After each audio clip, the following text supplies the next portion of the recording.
The question is a heavy one. It sits in the back of our minds when things go wrong. Did God create humans to suffer? When you look at the world, it's a fair question. There is so much pain. Sickness, disaster, war, betrayal. It can feel like the world is a machine designed to produce grief. And if God is in charge of it all, it's hard not to point a finger and ask why. Why would a good God make a world like this? It's a question that deserves an honest look. The short answer, according to the Bible, is no. God did not create humans to suffer. The original plan was something else entirely. Suffering was not part of the blueprint. It was an intruder. It was a consequence of a specific event. Theologians call this event the fall. To understand why we suffer now, we have to go back to the beginning. We have to look at the world before the fall and understand what was lost. Genesis, the first book of the Bible, starts with a picture of creation. It describes God speaking the universe into existence. Light, sky, water, land, plants, animals. And after each stage of creation, God takes a step back and assesses his work. The text says, "And God saw that it was good." It's a recurring phrase. Good, good, good. This is a key detail. The foundation of the world, its very substance, was good. There was no flaw in the design, no built-in corruption. Then God creates humanity, Adam and Eve. And this act is different. It's more personal. God forms Adam from the dust and breathes life into him. He creates Eve from Adam's side. They are made in God's image. This means they have qualities that reflect God himself. The capacity for reason, for creativity, for love, for relationship, for moral choice. They are the pinnacle of his creation. After making them, God looks at everything he has made, and the verdict changes slightly.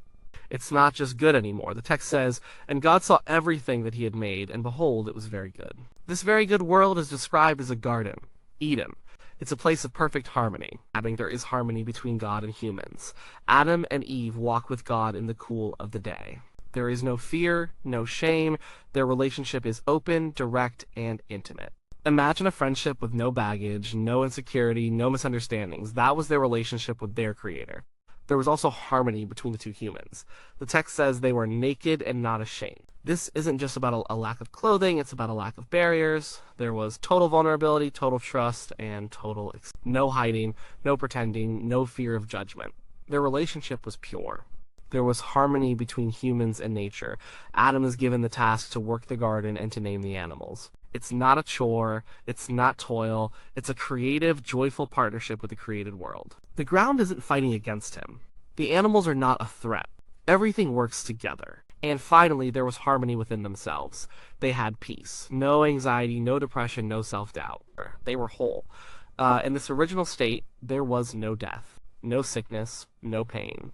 No suffering. This was the world as God intended it. This was the factory setting. A world full of life, relationship, purpose, and goodness. So if this was the starting point, what happened? How did we get from a world that was very good to the world we know today? The answer is found in one of the most misunderstood concepts in the story, free will. In the middle of this perfect garden, God placed two trees, the tree of life and the tree of the knowledge of good and evil. He gave Adam and Eve access to every tree in the garden, including the tree of life. But he gave them one rule, one prohibition. He said, "You may surely eat of every tree of the garden, but of the tree of the knowledge of good and evil you shall not eat. For in the day that you eat of it, you shall surely die." This raises a huge question. Why? Why put the tree there at all? If God wanted to keep them safe and prevent suffering, why introduce this one single element of risk? It seems like a setup. It seems like he was baiting them into failure. But the tree was not about temptation. It was about choice. God wanted a relationship with the humans he created. He wanted love. And real love cannot be forced. It must be chosen. If Adam and Eve were programmed to obey God, no matter what, they would be robots. They would be puppets. Their obedience would be meaningless. Their love would not be real. For their yes to God to have any meaning, they had to have the ability to say no. The tree represented that choice. It was a physical symbol of their free will. It was the one place in all of creation where their will could be different from God's will. Obeying God and not eating from the tree was a continual act of trust. It was them saying, "We trust your judgment more than our own. We believe that your way is best for us. We choose you." God wasn't looking for slaves. He was looking for sons and daughters. He was offering a relationship based on love and trust, not on coercion. And the existence of that one tree, that one rule, made that kind of relationship possible. He was giving them the dignity of a real choice. The risk was enormous. A world without suffering was on one side of that choice. A world with suffering was on the other. but the risk was necessary for love to be real. This is where the story takes its turn. Genesis chapter 3 introduces a new character, the serpent. The serpent is portrayed as crafty and deceptive. It approaches Eve and starts to plant seeds of doubt. It doesn't start with a direct command to disobey, it starts by questioning God's goodness. Did God really say, "You must not eat from any tree in the garden"? It's a subtle lie. And God didn't say that. He said they could eat from any tree except one. The serpent twists God's words to make him sound restrictive and stingy. Eve corrects the serpent, but she also adds a little to God's command, saying they weren't even supposed to touch the tree. The conversation continues, and the serpent makes its move. It directly contradicts God. "You will not surely die," the serpent said. "For God knows that when you eat of it, your eyes will be opened, and you will be like God, knowing good and evil." This is the core of the temptation. It contains 3 powerful lies. The first lie is that God is a liar. You will not die. It suggests that God's warning is an empty threat designed to control them. The second lie is that God is holding out on them. God knows that. You will be like God. It paints God as insecure, afraid of them reaching their full potential. It suggests his rule is not for their good, but for his own benefit. The third and most seductive lie is that they can be their own gods. You will be like God, knowing good and evil. This was an invitation to declare independence, an invitation to be the arbiters of their own morality, to decide for themselves what is right and what is wrong, rather than trusting their Creator. It was a temptation to trade trust for suspicion, to trade dependence for autonomy. Eve looked at the fruit. It was good for food, pleasing to the eye, and desirable for gaining wisdom. She weighed God's command against the serpent's promise, and she made a choice. She took the fruit and ate it. Then she gave some to Adam, who was with her, and he ate it too. That was it. That was the moment. The fall. It wasn't about an apple. The type of fruit is irrelevant. It was an act of rebellion. It was a declaration of distrust. It was humanity given a choice between God's way and their own way, choosing their own way. They chose to believe the serpent's lies over God's truth. They chose to define good and evil for themselves. And in that moment, everything changed. The world that was very good broke. The consequences were immediate. The first thing they felt was not power or wisdom. It was shame. The eyes of both of them were opened, and they knew that they were naked. The innocence was gone. The open, trusting relationship was shattered. They immediately started to hide from each other. They sewed fig leaves together to cover themselves. The harmony between them was broken. Then they heard God walking in the garden, and for the first time they felt fear. They hid from the one they used to walk with. The harmony between them and God was broken. When God finds them, he asks what happened. Their response is telling. Adam blames Eve. "The woman you put here with me, she gave me some fruit from the tree, and I ate it." And then he subtly blames God too. "The woman you put here." Eve, in turn, blames the serpent. "The serpent deceived me, and I ate." The harmony within themselves was broken. Peace was replaced by blame and finger-pointing. This is the state of being that sin creates. Separation, alienation, shame, fear, and blame. But the consequences didn't stop there. God then spells out the long-term effects of their choice. These are often called the curses, but it's more accurate to see them as the natural outcomes of a world disconnected from its source of life and goodness. It's like unplugging a lamp. The darkness isn't a punishment from the power company, it's the natural result of being disconnected from the source of power. Humanity chose to disconnect from God, the source of life, and the result was a world flooded with the consequences of that disconnection. To the woman, God says her pain in childbirth will be greatly increased. A process that was meant to be a joyful creation of life would now be marked by agony. Her relationship with her husband would also be filled with conflict. To the man, God says the ground itself is now cursed. Work, which was once a joyful act of cultivation, would now become toil. He would have to struggle against thorns and thistles to produce food. It would be a life of painful toil and sweat. And for both of them, the ultimate consequence was the one God had warned them about from the beginning, death. For dust you are, and to dust you will return.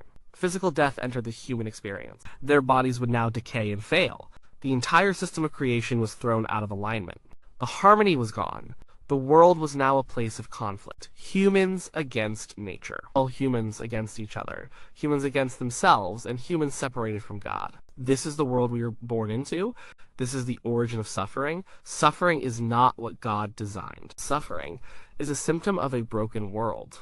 A world that is not functioning as it was meant to. Sickness, disease, natural disasters like earthquakes and floods, these are signs of a creation that is groaning, as the Apostle Paul later described it. The very fabric of the world was torn by that first act of rebellion, and it wasn't just a one-time event that affected only Adam and Eve. Their choice had a ripple effect that cascaded down through all of human history. The Bible teaches that they were the representatives of all humanity. When they fell, we fell with them. We inherit their fallen nature. We are born into this broken system, with a natural inclination to go our own way, just as they did. We are born into a world where death and suffering are now the norm, not the exception. This can feel deeply unfair. Why should we suffer for something a distant ancestor did? But it's less about a legal penalty and more about a genetic condition. It's like being born into a family with a history of heart disease.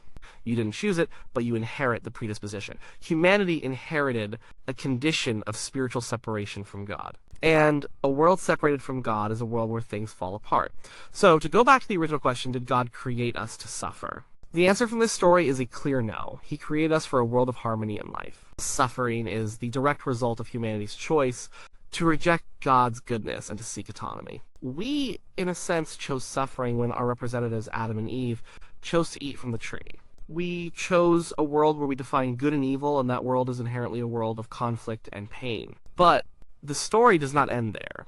If it did, it would be a story of utter despair. It would be a story about a failed experiment where God created something beautiful, humanity broke it, and that was the end. But from the very moment of the fall, God was already putting a rescue plan into motion. Even in the middle of handing out the consequences, there is a glimmer of hope.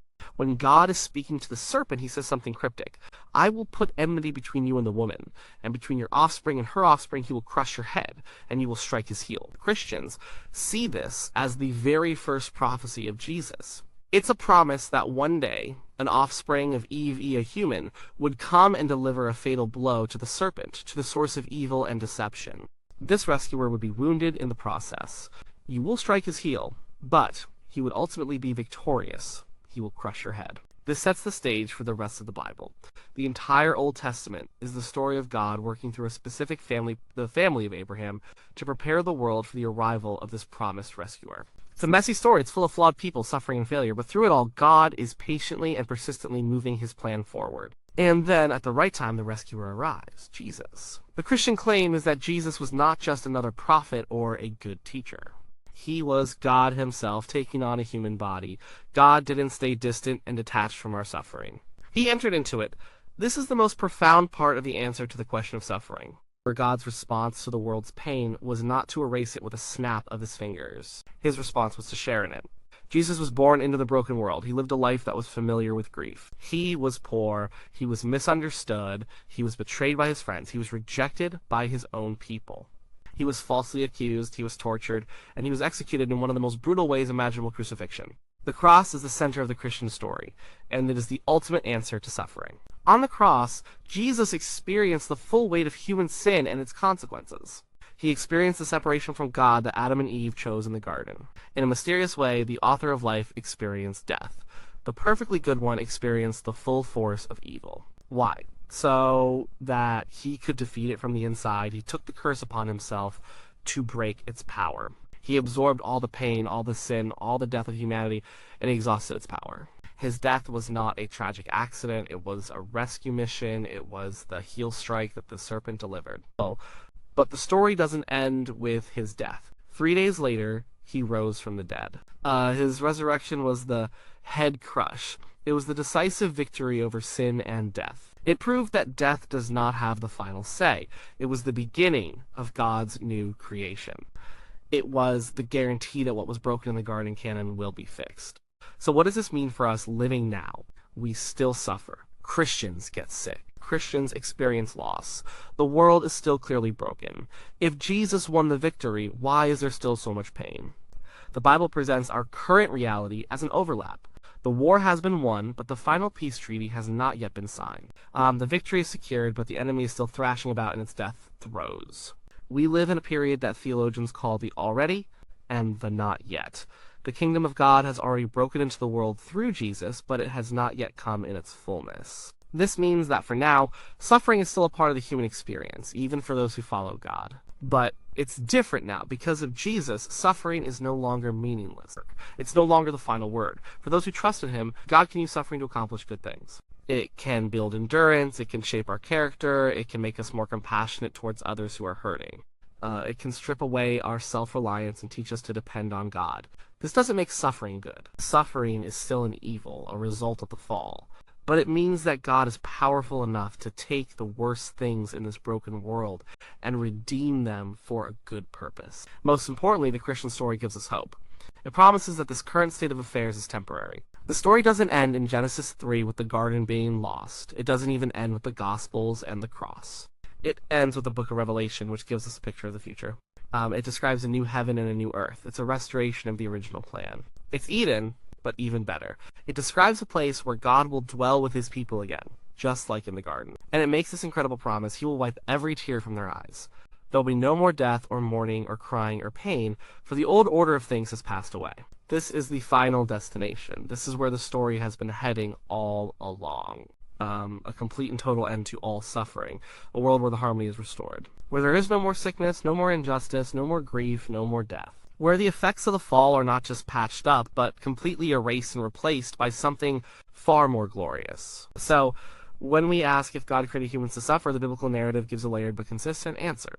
No, he did not. He created a perfect world, a very good world, for humanity to enjoy in a relationship with him. He gave them the dignity of free will, because love requires a choice. Humanity used that freedom to turn away from God, and in doing so broke the world and introduced sin, suffering, and death. This is the reality we live in. But God did not abandon his broken creation. He entered into our suffering in the person of Jesus. He took the consequences of our rebellion upon himself on the cross, and he defeated death through his resurrection. And he promises a future where all suffering will be undone, and the world will be made new. The pain we see and experience is real. It's terrible. The Bible never downplays it. The book of Psalms is full of raw, honest cries to God in the midst of pain.